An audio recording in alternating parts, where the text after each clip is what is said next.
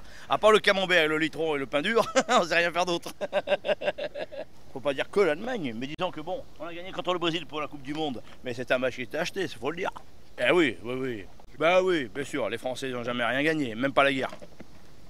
Les Français ont gagné la guerre parce que les Américains étaient là. Si pas les Américains, on serait encore allemands à cette époque-là.